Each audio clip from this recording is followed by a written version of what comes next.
ఒక ఆవు పెట్టిన ఈ శాపం వల్ల ఇప్పటికీ ఆడవాళ్లు ప్రసవ సమయంలో ఎంత నొప్పిని భరిస్తున్నారని మీకు తెలుసా? పూర్వం ఒక ఊరిలో ఒక రైతు దగ్గర ఆవు ఒకటి ఉండేది. ఆ ఆవు ప్రతిరోజు చాలా ఎక్కువగా పాలిచ్చేది. అందువల్ల రైతు ఆవుని ఎంతో ప్రేమగా చూసుకునేవాడు. కానీ ఒకరోజు అనుకోకుండా ఆ ఆవు పాలివ్వడం మానేసింది. ఆవు పాలివ్వకపోయేసరికి కోపంతో ఆ రైతు ఆవును తన ఇంటి నుండి బయటకు తరిమేశాడు.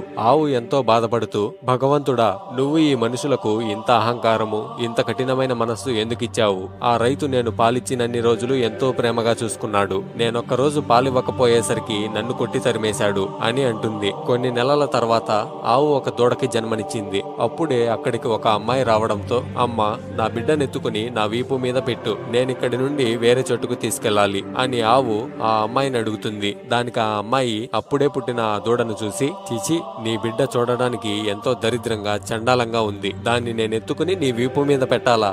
ఆ దరిద్రాన్ని నేను ముట్టుకోను అని అవమానిస్తుంది. ప్రసవ సమయంలో నేను ఎంతో నొప్పిని భరించి అలిసిపోయి నీ సహాయం కోరాను, కానీ నువ్వు నా బిడ్డను నన్ను అవమానించావు. నీకు ప్రసవ సమయంలో పడిన బాధ గురించి తెలియదు కదా? ఇక నుండి ప్రసవ సమయంలో నేను పడిన బాధ కన్నా 100 రెట్లు ఎక్కువ బాధను మీరు అనుభవిస్తారు. అలాగే మీ పిల్లలు పుట్టకతోనే నడవలేరు, కానీ మాకు పుట్టిన దూడలు పుట్టిన వెంటనే నడవగలుగుతాయి అని ఆవు ఆ అమ్మాయిని శపించింది.